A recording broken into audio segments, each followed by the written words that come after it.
So, okay, so we'll start again. So in the recording, we have the presentation. So welcome everyone. Thank you for being here, and especially thank you, Veronique, our special guest today. She will talk about the symptom and unwanted guest. This is a part of the preparatory, the work toward the NLS Congress, Repetition and Fixation on July 2nd and 3rd. Veronique is a member of the World Association of Psychoanalysis, the Cause Freudienne, and of the new Lacanian School. Veronique was analyst of the school of de la Escuela Una, now my English, from 2015 and 2018. She was assistant editor of La Cause this year for 3 years, 2014 and 2017. Manager editor of the Lacanian Review for the first 5 issues. Joint editor of the later Lacan, author of many articles in French and English, and publication of the WAP. So welcome and thank you, Veronique, for accepting our invitation. So I give you the floor.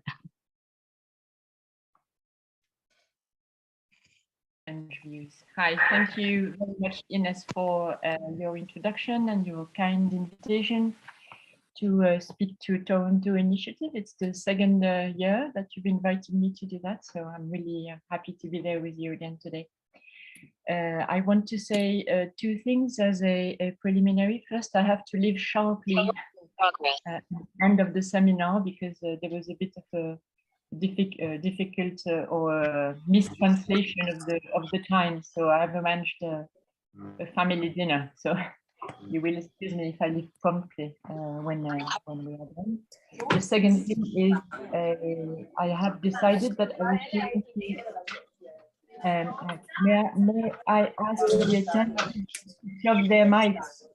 I'm sorry? Oh yes, please, yeah. Please, everyone, if you can turn off the light, the microphone. 1 second. Okay, yeah, let's mute. Ines, as the host, should be able to mute everyone. Okay. Okay, I'm going to mute. Okay, mute all. Except you. Okay. Ask to unmute. Except you. I'm asking to unmute. Yeah, okay. Yeah. That's it. Thank you. That's it. It's clearer. Yeah. The second thing I want to say is that, in fact, I was going to continue from a paper that I delivered in Ghent in February, but in fact, time is, as ever, very short, and I don't think that all of you will have heard or read it, even though it was published on the blog of the NLS about 10 days ago, I think. So I'm going to use this very same paper. I think it contains a lot of material which is extremely relevant to the NLS Congress, and I don't think it will be superfluous, even for those of you that have read it, to go through it together a second time. Yeah. So the title that I had given, I'm going to speak a little bit outside of the paper. The title that I had given you, Ines, was The Symptom and Unwanted Guest. And just to say that this is something that I've taken from Freud's Inhibitions, Symptom, Anxiety, the 3rd chapter of this book by Freud, where Freud refers to the symptom as something, well, makes the simile of the symptom as somebody you don't want around in your house, but who is not living. And I chose this expression because I think it's absolutely central to the current problematic that Jacques-Alain Miller is trying to take the Lacanian orientation towards. In other words, how to deal with the positivity of jouissance now that we have entered an era in which the non-negativizability of jouissance is an avowed fact. And therefore, Jacques-Alain Miller, I think, is taking us back to Freud with the idea that perhaps we could find in Freud some tools in order to apprehend the positivity of a jouissance that cannot be dealt with via symbolization, mortification, sublation, the classical tools that Lacan developed in order to address the stagnation of jouissance, which he felt was impeding the subjective experience. So that's a few words about why the title, The Symptom and Unwanted Guest. And what I want to do is to, with you here today, retrace the path that Miller has been taking in, I think, the past, I would say 20 to 25 years of his teaching, because it's not necessarily immediately obvious that there is, in fact, a construction going on in Miller's recent orientation.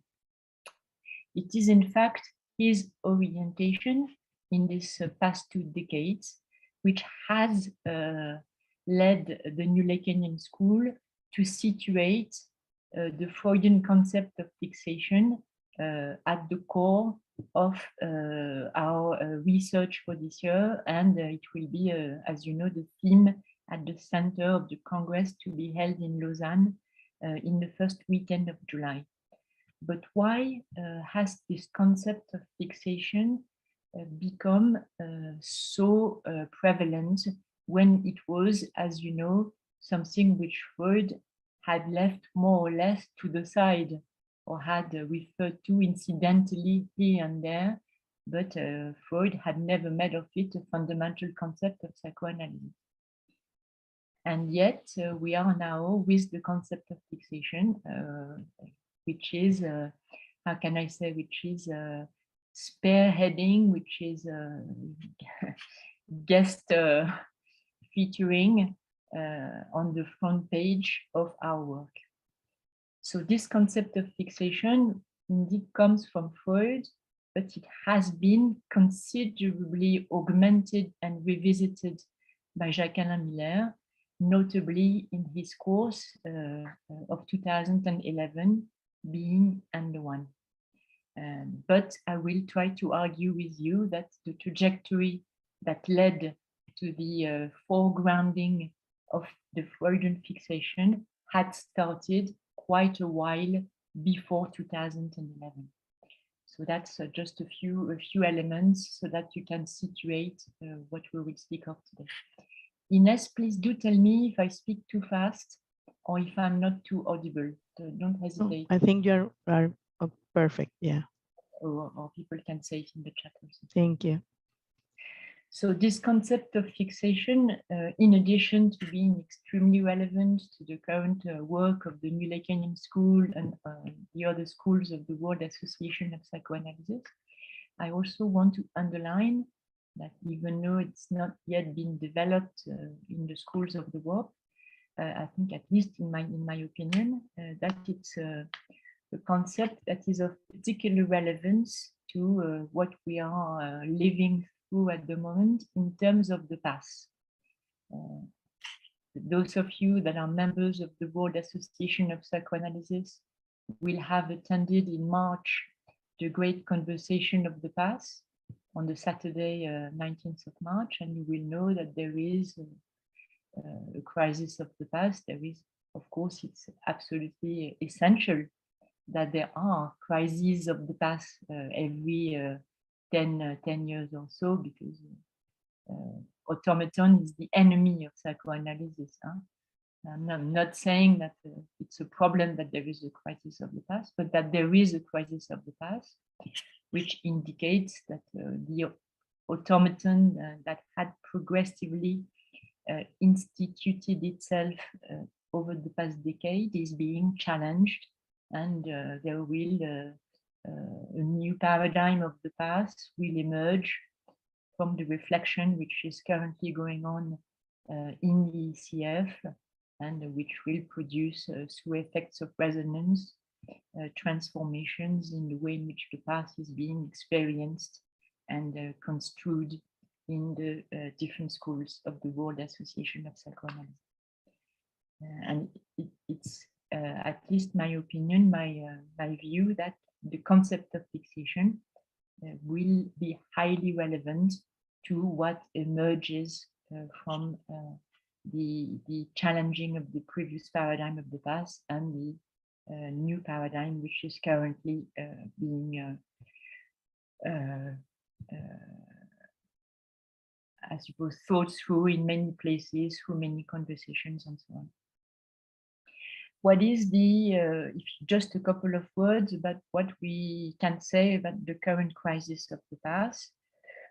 Just a couple of indications. So we can discuss this in the discussion at the end if you wish to. But most notably, I would say that the crisis has to do with what Jacques-Alain Miller called l'outrepasse, a notion which I think, Ines, you might say it in Spanish, perhaps?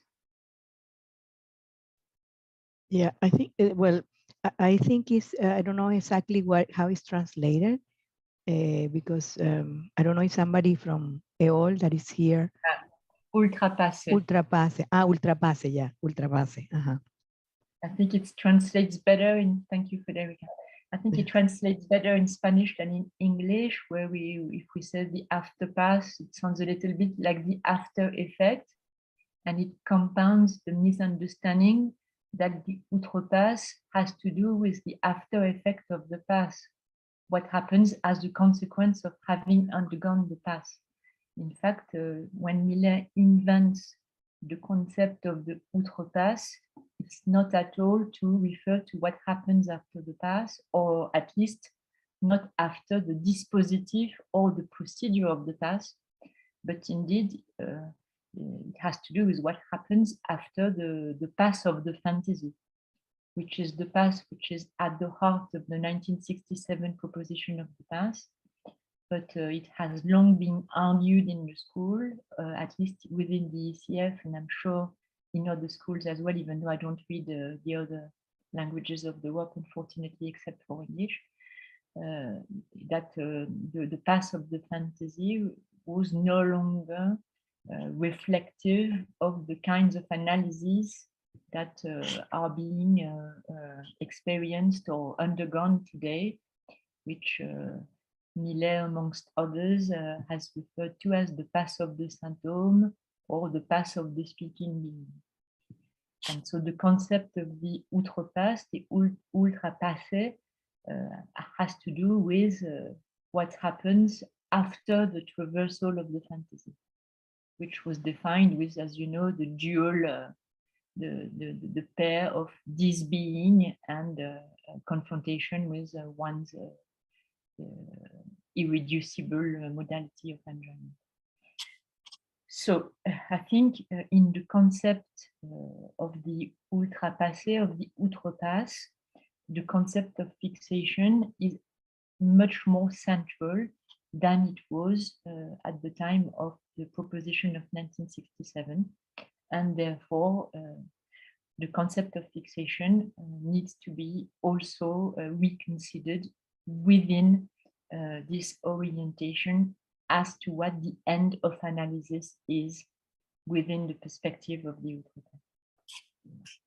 So what I'm going to do, having said if you want, given you these two directions, one being the positivity of jouissance, the other being what it implies for the end of analysis and therefore the procedure of the past.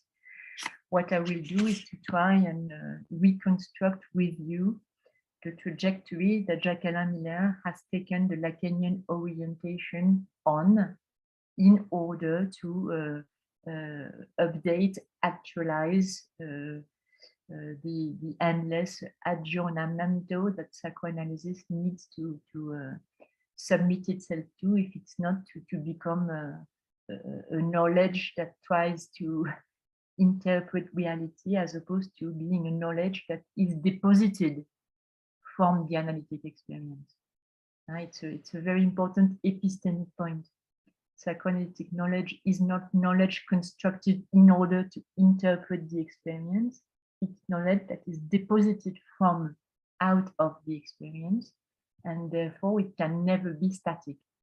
It has to be constantly re-engaged with, because speaking beings are never self-similar. They are constantly being impacted by the mutations of the civilizational matrix that produces us as effects of subject, and therefore psychoanalysis has to follow this constant and increasingly rapid transformations. So Miller is, as ever, leading the way towards this actualization or for this actualization, and I'm going to put it back more or less together for you using many quotes drawn from several moments of Miller's teaching, and I'm going to try and place them in resonance with one another. In so doing, you will see the quite surprising reliance of Jacques-Alain Miller on Freud when he is trying to push psychoanalysis one step further towards the real. It's surprising because we are now nearly 1 century exactly from the writing of Inhibition's Symptom, Anxiety, and yet it's to this text that Jacques-Alain Miller is returning to, at least since 1999, in order to try and construct something out of the impasse that psychoanalysis encounters with regards to the positivity of jouissance. You might recall that when Lacan, for his part, indeed was stuck, he was often returning to the Traumdeutung. In other words, the linguistic dimension of psychoanalysis. And for a long time, in fact, Lacan was leaving to one side what Freud had elaborated of the drive. The question of the drive was for a long time dealt with at the level of language by Lacan.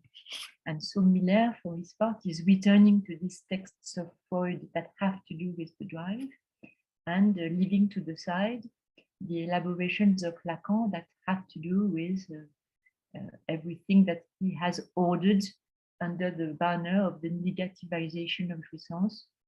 For instance, in his little book, The Bone of the Cure, which, as I'm aware, exists also in Spanish for those of you that read Spanish as well, as or in addition to French or to English. So, what is the title, Ines, in Spanish? El hueso de una cura. El hueso de una cura. Yeah. So you can find these ideas in there. But this one is going to be soon, or is in translated? No, It's been translated. It has been translated. We will. It's being revised, and we will see when it comes out. Yeah, that's going to be very important. Yeah, thank you. Indeed, because in this book, Miller rearranges Lacan's work in terms of what of jouissance can be negativized and what cannot. And so we have a very neat reordering of the. Yeah. Veronique, could you explain what is the positivation and negativation of jouissance? Because sometimes we were in Initiative Toronto trying to positivization, when it's positivization of positivity of jouissance, is that it is always positive, that when we are referring that cannot be increased, like negativation is when you can decrease it, or no, I don't know if everyone understands very well, because sometimes we talk with something, but like I don't really get what is the positivity of jouissance and the negativity, no? So, but the negativization has to do with the symbolic, maybe, I don't know. Yes, it's the first movement of Lacanian psychoanalysis, which rests on the Hegelian dialectics and the idea that the word is the murder of the thing. So that in naming a thing, you also mortify it and you empty it of jouissance. And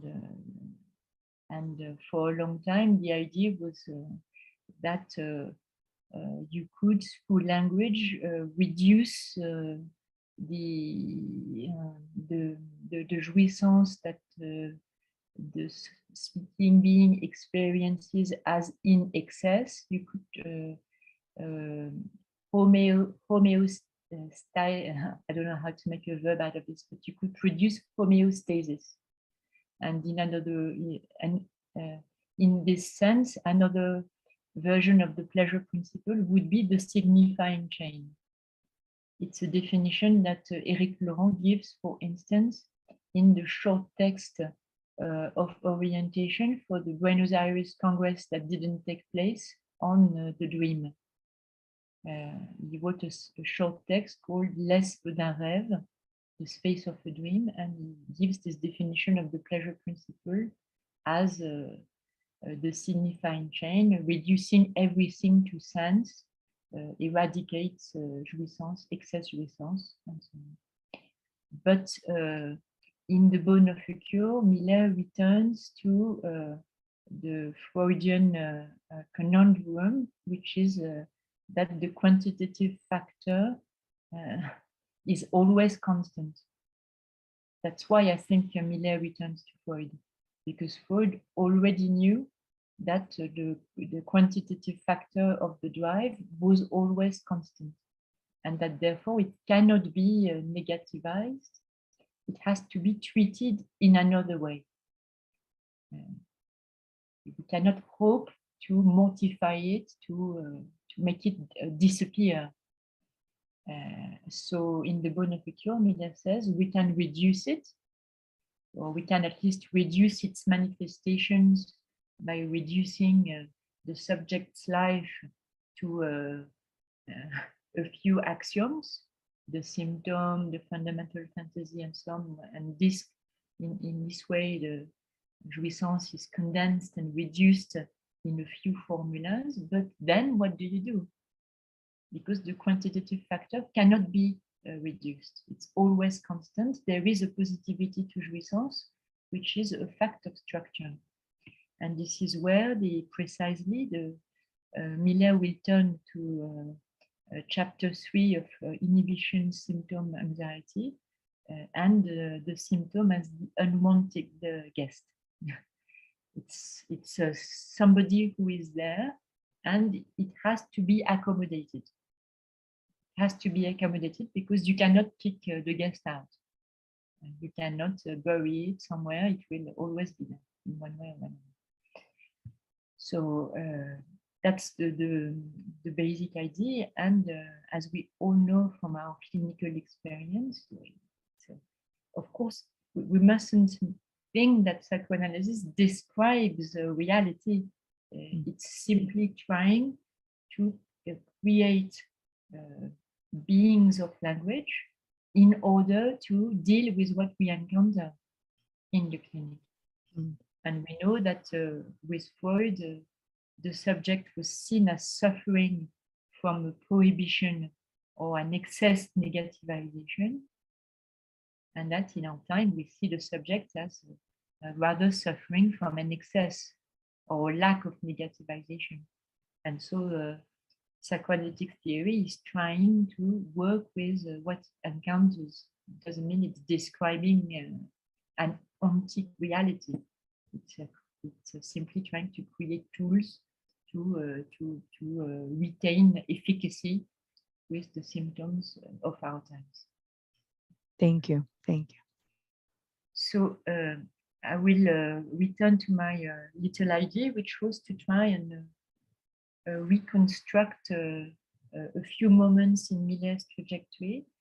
And I will say that it's particularly difficult to do in the English-speaking world and the English language, because as you all know, those of you that don't speak Spanish, where his work is translated with much more consistency. In English, Miller's work is often translated in a piecemeal fashion, in a disjointed fashion, a bit here, a bit there, and we often don't know what the chronology is, and sometimes the translations are not very good, and therefore it's very difficult to put it together. It's a bit like a puzzle. So what I'm going to try to do is to try and give you some kind of a map or a consistency of what has been going on in a logical fashion.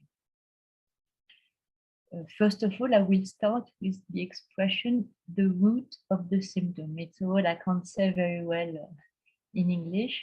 La racine du symptôme, the root of the symptom, because it's, I think, a phrase that by now we all know. We all know this phrase by Miller. It comes from the text Reading the Symptom, which was in fact the concluding lecture of the NLS Congress in London in 2011, at the time at which Miller was delivering his ultimate lesson series, Being Everyone. The phrase that you all know, I am sure, is addiction lies at the root of the symptom, which is made from the reiteration of the same one. In fact, you will see that in Tuque, the blog of the Congress, Dosia Abdelidi has also written about this quote. You will find further elaboration on what I'm going to speak about. This expression, la racine du symptôme, the root of the symptom, it condenses, in my opinion, what Jacques-Alain Miller has been aiming at for the past decade of his teaching, in other words, between 2000 and 2011, because he has stopped his teaching, strictly speaking, in 2011. So what he has been aiming at in terms of the end of an analysis, which he argues is a logical, demonstrable one.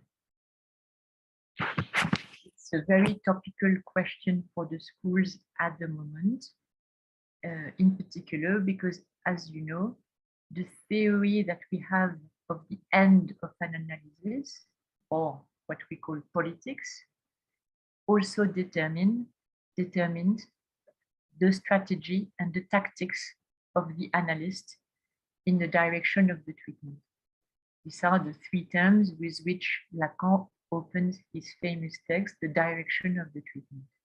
Politics, in other words, the idea that we have of the end of an analysis, and strategy and tactics, in other words, the direction of the transference and the type of interpretation that one makes. So to speak more plainly, if you believe that the end of analysis, in other words, the politics of the cure have to do with fixation, then your strategy and your tactics as an analyst will also have to be oriented by the concept of fixation and what it means in the subjective organization. So if we return now to the phrase addiction, the root of the symptom, the reiteration of the same one, we can see that there are ways of circumscribing something of the order of fixation. What can we say of this phrase? If we read it closely, we see that it contains, in fact, several propositions. So we can see Miller takes fixation, but he is expanding it, making it say many, many things that we can use. The first thing we can develop a little is that the symptom has a root, une racine. This word is well chosen, it seems to me, to indicate, to underline the physicality of the symptom, because usually it's a tree, it's a plant that is rooted. So it really indicates that there is a physicality to the hold of the symptom on the speaking being. An enracinement, we would say in French. We can visualize the roots of the symptom going deep into the speaking being.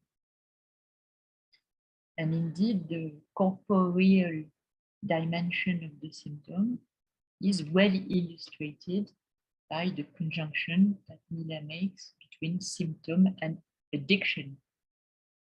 We immediately see that an addiction has a corporeal dimension. So immediately we are very far away from the symptom as message. But we are very close to the symptom as something which digs into the body. Also, the second comment is that the symptom is made from the repetition of the same. So there is an affinity between symptom and repetition.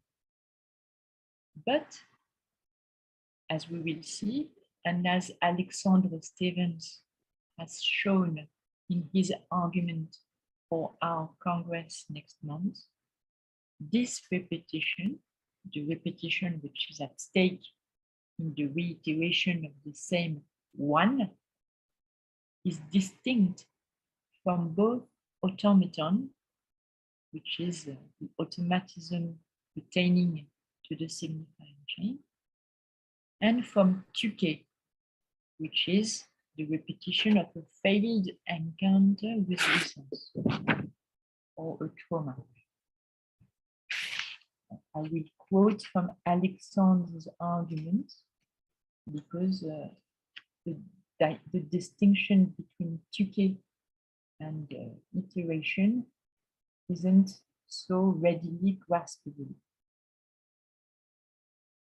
Alexandre says, tuke is the eruption of a real, a chance encounter, which does not obey the symbolic order. It is the missed encounter, the one that is not inscribed in signifying repetition.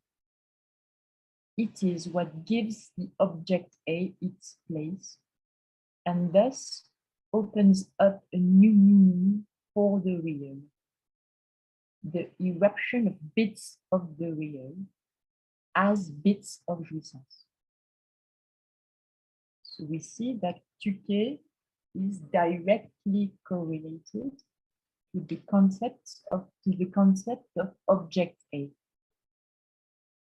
But we see that iteration for Miller isn't connected to object A or to bits of the real, but that it is connected to the symptom as system. I will leave this there for now and we will return to it later. In any case, this provides us with a first way of reading the title of the Congress, Repetition and Fixation.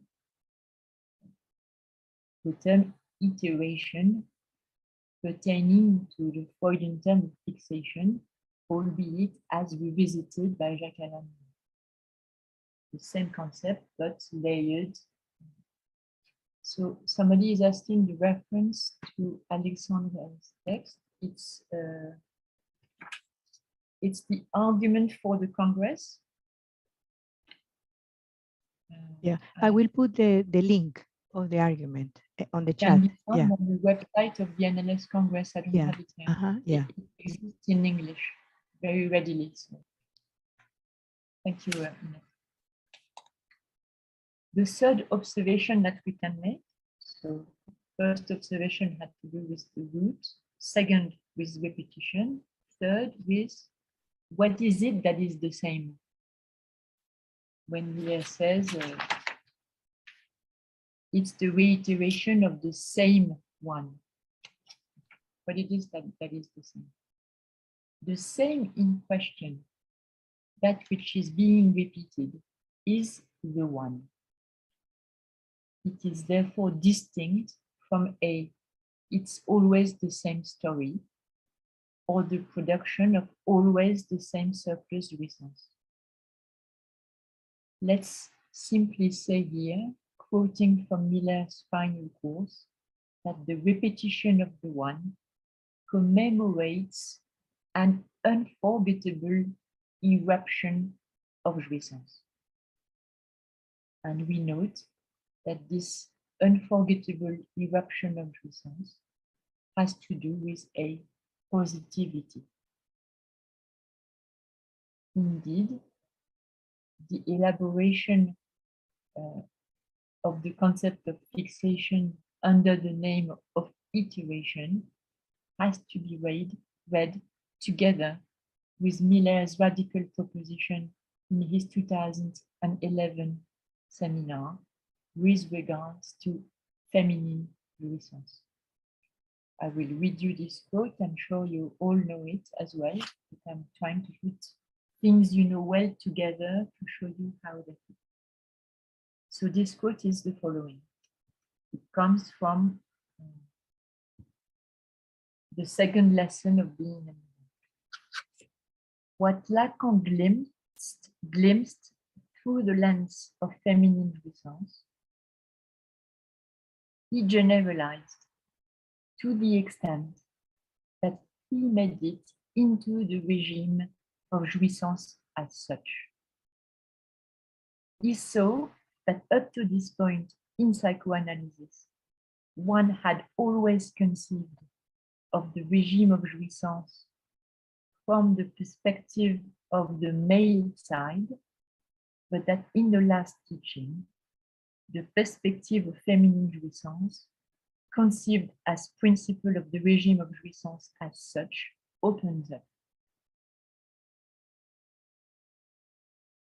That's another matter that we are not discussing today, but if you want, feminine jouissance in the times of Freud and the early Lacan was conceived of as secondary to male jouissance, which was the regime of jouissance as such. And now it's an inversion. Male jouissance is conceived as a treatment of the regime of jouissance as such, which is feminine jouissance. So it's an inversion in terms of the primacy of the regime of jouissance. It's no longer male jouissance comes first, and then feminine jouissance defines itself as a subversion, appropriation, refusal, etc. It's more that we are all speaking beings confronted with feminine jouissance or the positivity of jouissance, and that male jouissance is an attempt at treating this positivity by various strategies. So we are putting these three things together. The root of the symptom, or the symptom as corporeal. Secondly,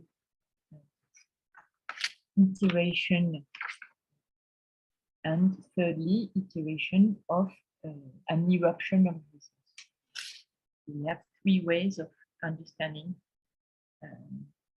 what we are witnessing in the concluding moments of Miller's lifelong teaching.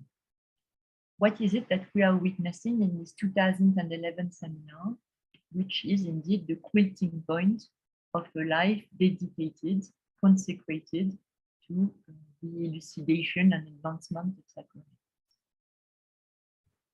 Where Miller has taken us is to a redefinition of the symptom as iteration of the one. Okay? The symptom now is iteration of the one, and Jacques-Alain Miller is arguing that it is to be situated at the core of analytic theory and practice. This is why this leads him to claim in the 11th lesson of Being and One that the past is out of date. La passe dépassée. Indeed, it's the title under which it's being published in Quarto, the Belgian journal of the ACF Belgique.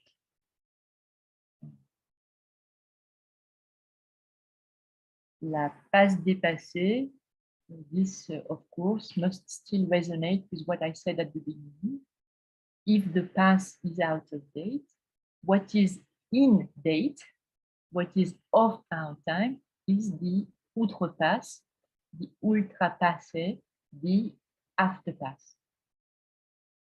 And this outrepasse is what refers to the end of analysis now, not the traversal of the fantasy, but something which I continue to develop, but something that has to do with the symptom as iteration of the mind. Okay, so I'm trying to construct the landscape bit by bit, so we continue to move together. What will we do now? I want to try and continue elucidating the stakes of the renewed orientation that Miller is proposing to the schools of the World Association. And in order to do so, I will plant a few landmarks. We will also see that in addition to providing a theory of the past and therefore of the end of analysis adapted to our times, it will also rejuvenate our psychoanalytic theory and render it more adapted to the speaking bodies of the 21st century. My first landmark I've entitled From Lacanian Biology to Being and the One. Being and the One, as we already have noticed, is very much at the core of my paper today, because it is there that the concept of fixation is given center stage and renamed with that of iteration. And as I've already said, this course is the quilting point of Miller's own work. But why do I call it a quilting point? The quilting point indicates that a lot has gone before, which in the final moment comes to be re-signified from the perspective of the end. It's the primal cell of the graph of design. It is only upon the crossing of the second line of the graph that in the after effect, that which has been said will take on. So it's basically logical time, which is at the heart of the functioning of language. And so, if being on the one is a quilting point, I am arguing that it is because it comes to re-signify the trajectory that has gone before, that had started 12 years previously. In my opinion, you might disagree, it started most clearly in the 6 lessons published under the title of Lacanian Biology, and which were extracted from his 1998-1999 course. I think it's the one that is called The Real in the Analytic Experience, but maybe it's the partner symptom. I'm not sure. Anyway, they are published as a block in French under the title Biologie lacanienne et événements de corps, Lacanian Biology and Body Event. And I'm sure you are all familiar with this course because it's in this course that Miller defines the symptom as a body event for the first time. And it's something we have heard many, many, many times in the Lacanian orientation. It's there that it comes from.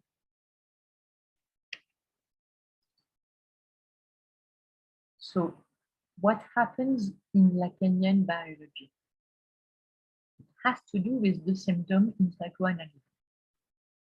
Whether we write it symptom or symptom indeed. There are 2 lines in this course which we can follow from then on in Miller's trajectory. 2 lines of thought which we find emerging in Lacanian biology. The first line of thought that will continue being developed by Miller is the redefinition of the symptom as a body event, which Lacan says only once. So it is Miller that foregrounds it and makes it central. The second line of thought that continues on in Miller's work is the constant reference to Freud's actualized metapsychology, which we find in ISF, Inhibition, Symptom, Anxiety. I will give you a quote from Lacanian biology, where you will see these two threads being put together by Miller himself. So you see I'm not completely creative here. It is a logical definition of the symptom, Miller says, which we cannot avoid as soon as we grasp the symptom as jouissance, as soon as we grasp it in the terms that Freud proposes in Inhibitions, Symptoms, and Anxiety as a satisfaction of the drive. Miller continues. If the symptom is a satisfaction of the drive, if it is a jouissance conditioned by life under the guise of the body, it implies that the living body be prevalent in any symptom. Therefore, the symptom as a body event. If the symptom is a jouissance conditioned by life under the guise of the body, it implies that the living body be present in any symptom. It's not a simple sentence. Huh? A jouissance conditioned by life under the guise of the body. Already, it's a very specific definition of life and a very specific definition of the body. So many of these terms we would need to continue working with. But it's certainly, I might perhaps place a little marker, something that takes us away from the object A. The symptom implies the body, whereas object A is something that implies the orifices of the body. So it's a different inflection that Miller is giving. Yeah. As you may or may not know, what is the reference to inhibition, symptom, anxiety? It's a reference to the definition that Freud gives in chapter 2 of the symptom as, I will quote from Freud, a sign of and a substitute for an instinctual satisfaction which has remained in abeyance. This is Freud. In other words, the symptom for Freud is already a mode of satisfaction that comes in the place of a satisfaction that could not achieve itself. So we can see, to follow my thread, that the symptom is already a treatment of the positivity of jouissance. That's the very important point. It's not treating jouissance with negative validation. It's treating jouissance whilst consenting to its positivity.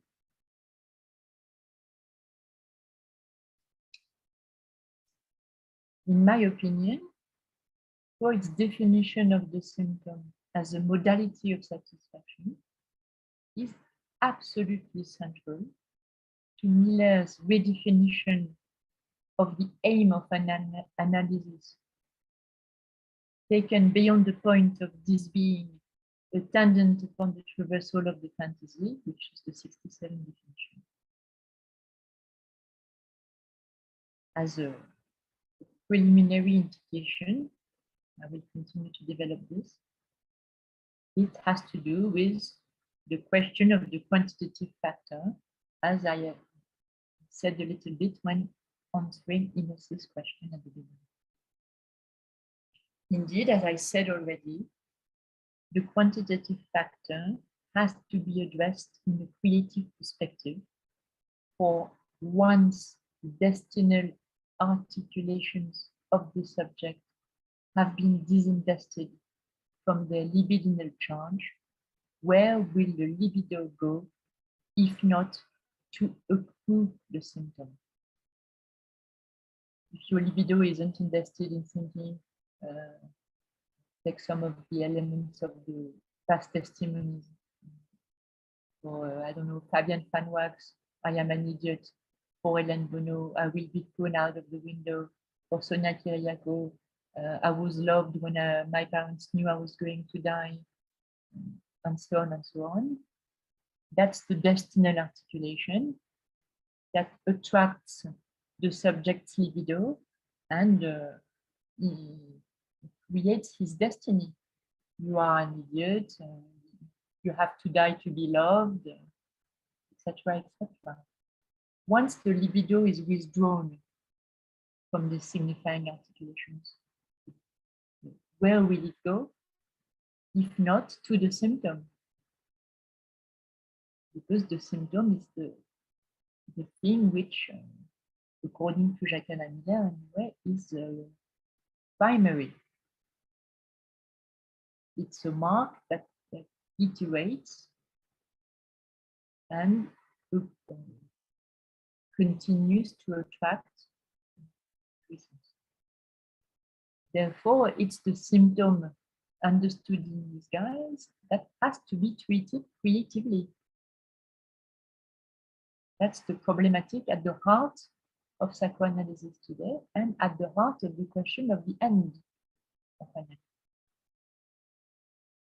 So the shift that Jacques Miller operates in Lacanian biology is crucial in several respects. To summarize, first, it recenters psychoanalytic theory and practice on the body and its experience of reason, not an imagined version of psychoanalysis. It's very close to l'éprouvé, the experienced. Second importance of the reorientation. It gives renewed dignity to the once deplored symptomatic residues. Freud was saying there are symptomatic residues, they cannot be eradicated, analysis is a failure, etc.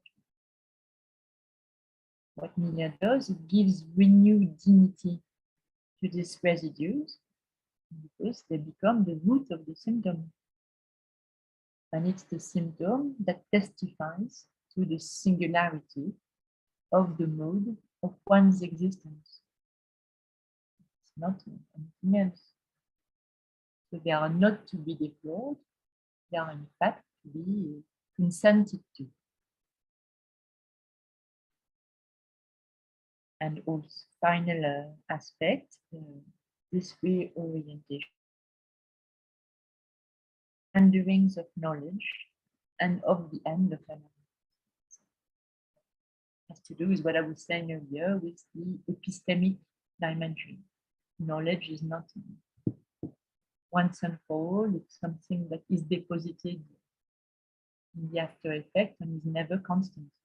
It's another way of understanding why is it that every year Lacan reinvents psychoanalysis. Because every year he encounters something that needs to be reaccommodated in another way. Before continuing on with my demonstration, I will just read you a final quote from Lacanian biology. So in Lacanian biology, Miller says symptom is body event. In Being and the One, he forcefully reiterates this definition in the quote I'm now going to read from the lesson of the 30th of March. Miller says, the symptom is defined. Note this time it says symptom, S-I-N-T-H-O-M-E, and no longer symptom, as he had in Latin. This time the symptom is defined as a body event. So we assume he says it in 99, he says it in 2011. The trajectory has been made, and it can be said this time as demonstrated, not simply as hypothesized, as it was in 99. Now it's as demonstrated. The symptom is defined as a body event, which evidently gives rise to sense. A semantics of the symptoms develops out of this event, but at the root of the Freudian symptoms, which speak so well and are deciphered in analysis, at the root of this semantic, there is a pure body event. So here we have an extremely lucid formulation of Miller that gives another sense of why the root of the symptom. Because it's the body event which is the root of language, la racine de la sémantique. Okay, so the root of language is something which digs its claws in the body. And out of that, the semantics of the symptoms unfolds. But it's not disconnected.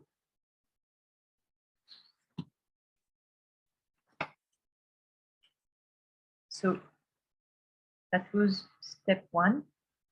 Step two, I called why fixation. As I've said before, this text is published, so you can stop me anytime, Ines, if you feel I'm going over, because I'm realizing I'm saying more things than I've written, and therefore it's already an hour. Yeah, no. Thank you. Yeah, continue, please. Don't hesitate to interrupt me and you can read the rest. The second step was why fixation. So now we have looked at why he redefines the symptom for the event. Okay.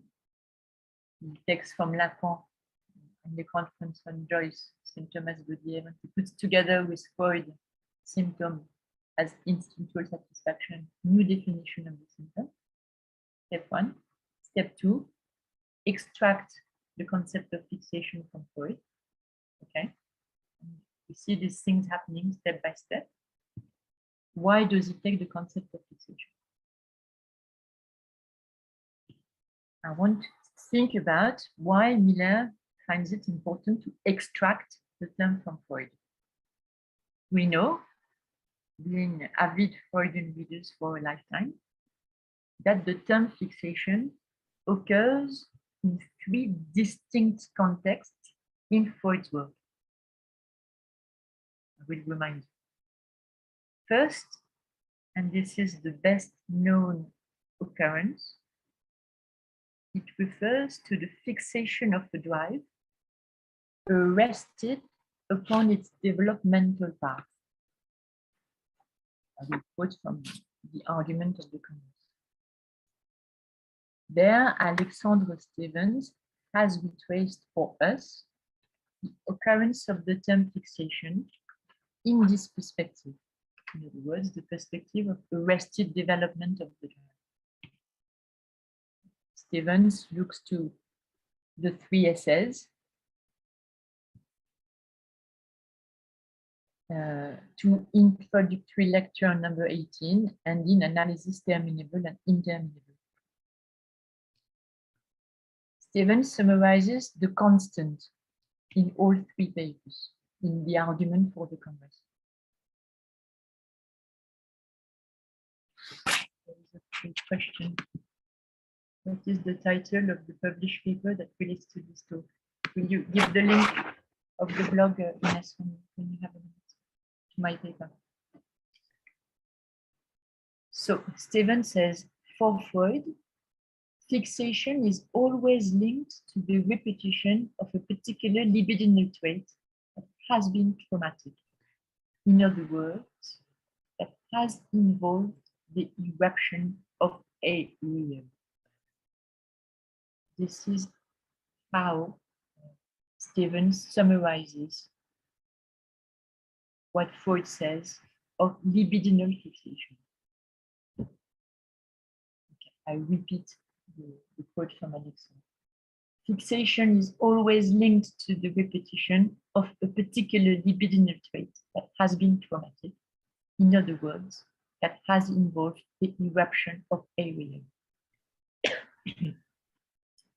What I think, for my part, is interesting with regards to the Freudian libidinal fixation is that we know that for Freud, libido is characterized by its utmost plasticity, by its capacity in constantly displacing itself and in investing a multiplicity of objects. Okay, you can invest a phone, as we all know, or you can invest a person, or you can invest nail varnish. Libido is plastic. It goes all the time. It goes to this watch, and then to this book, and then to. So for Freud, libido is characterized by this plasticity. Therefore, the libidinal fixation is pathogenic in and of itself because it prevents the free movement of the libido and it builds dams in the body where the libido remains entrapped. In fact, it's one of the pillars of the theory of the trauma. As you know, libido remains entrapped at the level of the trauma and it's pathogenic. Okay. So putting this remark there for now, and I leave it aside, I want to add the two other occurrences of the term fixation in Freud, which I found from my own memory. The first other occurrence can be found in metapsychology, more specifically in the 1915 text called Repression, very famous short text of Freud, where Freud, as you all know, I'm sure, distinguishes primary and secondary repression, or Urverdrängung from Nachverdrängung. I will quote from Freud. We have reason to assume that there is a primary repression, the first phase of repression, which consists in the psychical or ideational representative of the instinct being denied entrance into the conscious. You recognize the definition of Urverdrängung. Freud comments, with this, a fixation is established. The representative in question persists unaltered from then onwards, and the instinct remains attached to it. This is Freud. Then we have the second stage of repression, repression proper, affects mental derivatives of the repressed representative, or such trains of thought as, originating elsewhere, have come into associative connection with it. Moreover, it is a mistake to emphasize repulsion. We also need to emphasize the attraction exercise, etc. We all know the dynamic of repulsion. You see here, what's important is that fixation is not presented as arrested development here. You remember, in the bits put together by Alexandre, we have the idea that there is the arrested development of the libido, which is pathogenic. First aspect of fixation. But here in this second quote from Freud, we have the second aspect of fixation, which is structural necessity. For there to be repression at all, in other words, for the mechanism of repression to be able to function for a subject, the first signifier has to be repressed. This is what is called, with Freud, a mythical hypothesis, or with Lacan, a logical hypothesis. In other words, we deduce its necessity. We don't have evidence for it. But Freud postulates that this fixation is necessary. And it is to this first fixation which the drive remains attached to and will continue to attract further elements to itself. This structural moment can also be rendered with the idea of the navel that Lacan presents as the exclusion from one's origin in his response to Marcel. It is out of this point of exclusion that the signifying chain unfolds in an attempt at elucidating the mystery of one's own origin. Here, I send you back to the phrase I read earlier from Jacques Alain. The symptom is the root of the semantic of the symptom. In other words, there is a logical point which is at the root of, but cannot be elucidated by. Okay?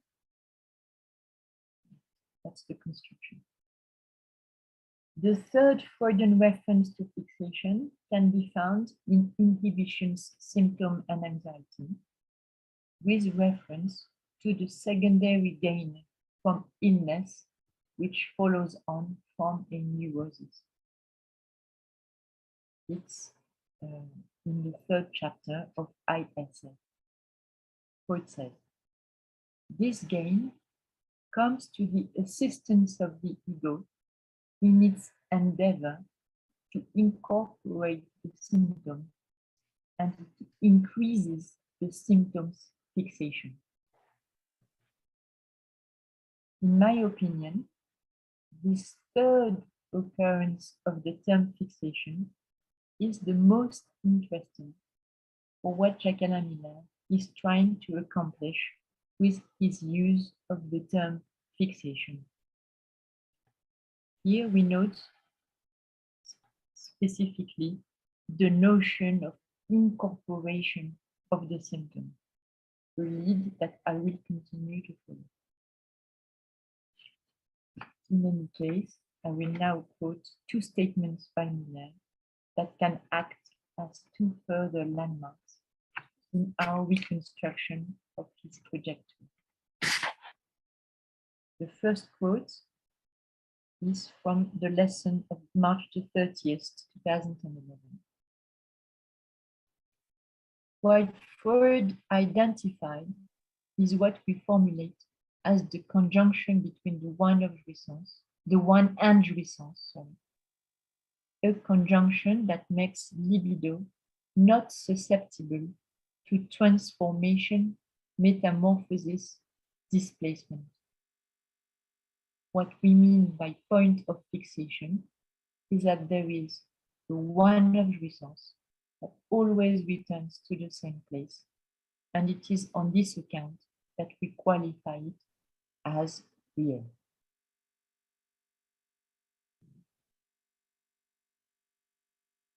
So here we have Miller saying in Lacanian terms what he thinks Freudian fixation is. The conjunction between the one and jouissance, which prevents the libido from being endlessly displaceable. That's what we have. Not susceptible to transformation, metamorphosis, and displacement. Always returns to the same place. Something is fixed, fixated.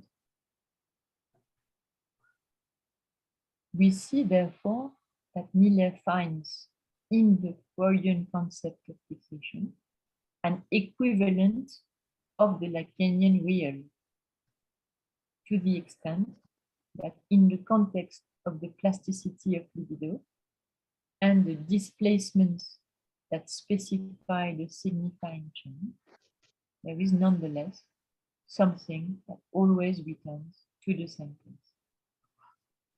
But this conjunction of the one and jouissance, which Freud interprets as pathogenic, as something which disrupts the flow of vital energy, is given another status by Milan, for he will argue that these points of fixation, that these fixations point to the real status of jouissance as distinct from libido. Another very important point, which I will illustrate with a quote. From this time, from lesson 9, perhaps lesson 11. I'm sorry, it's the one that is in quarto. I think it's lesson 11. This is, Miller says, this is in fact the great difference between jouissance in Lacan's sense and Freudian libido. In every case, jouissance relates to an encounter, a factual semen, the word which means the once of, only one, which preserves itself as untouched behind all dialectical operations. So in other words, whatever you do in an analysis with language, whatever metaphorization, metonymization, whatever displacement, whatever reduction, whatever amplification, all the operations which you operate in analysis, there will be something which is untouched, which is what we call Freudian jouissance, which is the conjunction between the one and jouissance. In other words, the encounter is the fact of language and the contingency of the encounter with jouissance in every situation that produces a fixation, which, if you want, is at the heart of what Miller has once called symptomal identity, which doesn't have to do with identification or with sense. It has to do with something which, for each speaking being, always returns to the same place and cannot be touched by any dialectical operation. So this is why then Miller claims jouissance itself to be a body event. In Being and the One, he says that jouissance is a body event. The only body event there is jouissance. And this results in a new definition of the symptom as way beyond the bit of real. Miller says the symptom is the real and its repetition. This is why he will speak of the system of the symptom. It's the real defined in the terms we have just seen, and its repetition in the whole life of the speaking being as an iteration of the same. But that we do not see because we are constantly focusing on the fiction, on the story that we tell ourselves, on the attempted elucidation, on the formulas of our lives. This is why for Miller, we begin to see that the logical end to an analysis has to do with discerning, reading the system of one symptom, which is something that occurs independently from the fictionalization of one's existence, its translation into the register of being. Hence, being and existence, being and the one. Therefore, an analysis does not finish with a completed fiction of why one is this way or that way, but in fact, a perplexed consentment to what iterates without there being a subject. I will not have time to continue, but you all have the text if you want to continue with it. But I will leave it here for now. We can have a few minutes of discussion, but you can see why the title that I took from Freud, The Symptom, an Unwanted Guest, is a jokey way of saying, if you've got some guy coming to your house and you don't want him there, and he's not going to go, the best thing you can do is to buy him a drink, play cards, and try to have a good time. In a way, that's what Miller is saying we need to do with the symptom. In other words, what is really, if you want, detrimental to the subject is the perception of the symptom as a foreign body. Is the perception of the symptom as something that has nothing to do with you, which is a parasite, which does not belong there, that should not be there, which should be kicked out. And in fact, the symptom as a foreign body replicates exactly the discourse on the foreigner. I'm unhappy because there's this guy there on my doorstep and I don't want him. It's the same with the symptom. In fact, with the symptom, you need to consent to its presence, but specifically to consent to its not being foreign, but being what is most intimately you. In the same way that Roré Assef concluded his past testimony.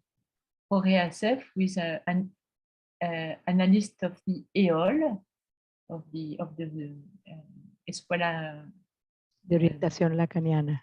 Lacaniana, said that at the end of his says he is homosexual, and that at the end of his analysis he was speaking with a friend of his, a girl who had in a couple with a woman, and that he spoke to her and he said your friend instead of saying your girlfriend, and that in saying that he heard his hatred of his homosexuality as if it was coming from the outside for his whole life, was coming from the inside of him. That's what it means to consent to your symptom not being a foreign body, but being what is most intimate to you, which you claim to come from the outside. And this is the path that I think Miller is trying to indicate to us in terms of how do we deal with the positivity of jouissance? What is the end of an analysis? And what could it possibly mean to stop treating the symptom as a foreign body?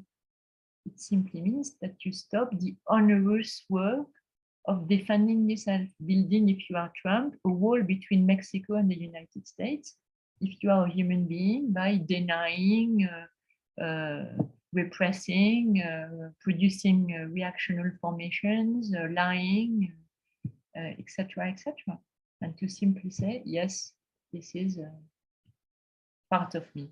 I hate who I am. I hate homosexuality. I hate, etc. But it's part of me. Like Anne Béraud.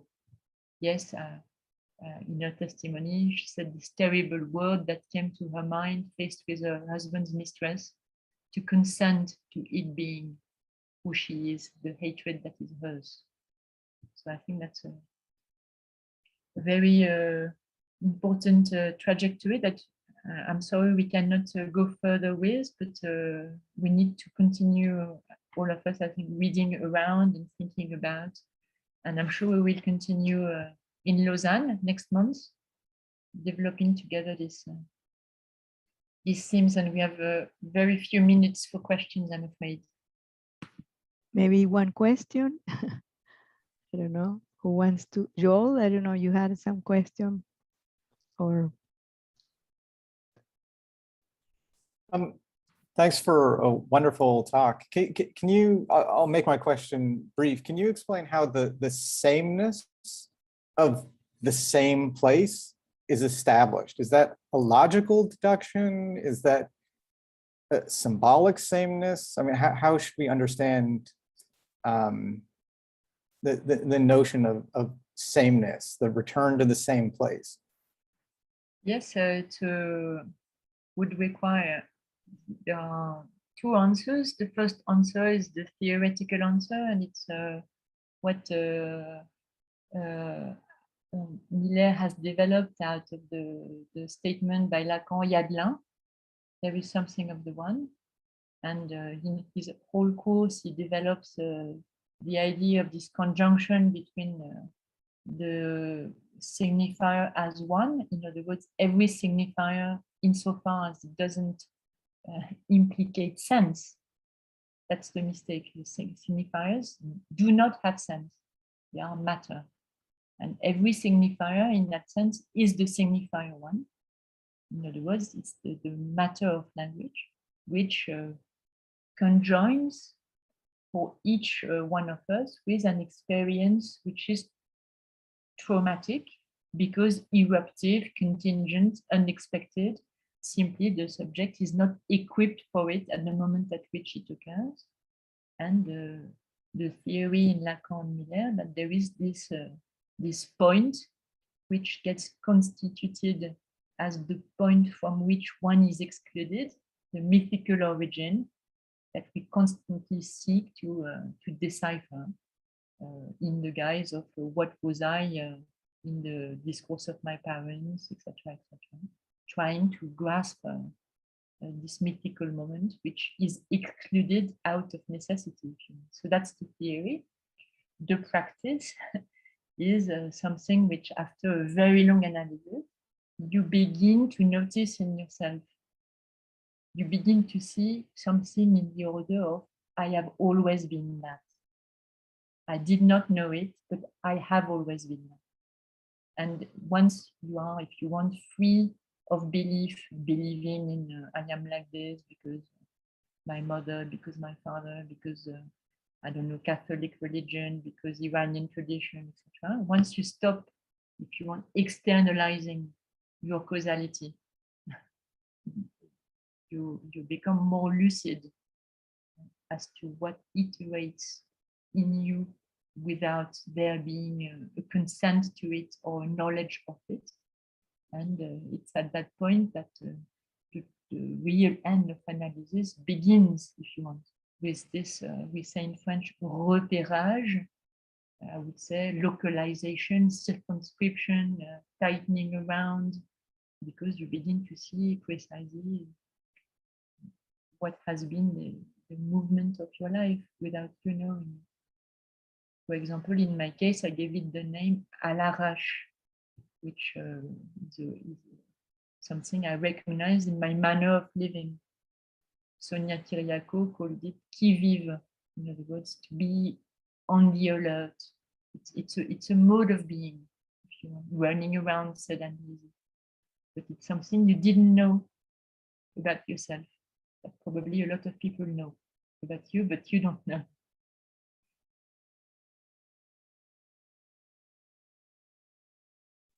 Thank you so much, Veronique. Yeah, I know that you have to leave, but this has been a banquet. Thank you so much. Somebody in the chat is saying, makes me think of factors. Of course, it's precisely the phrase that Jacques-Alain Miller uses in Being and the One.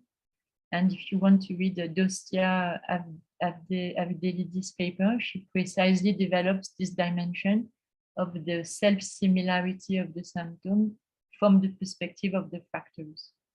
So you can follow our conversation today with Dostia's paper on this precise point.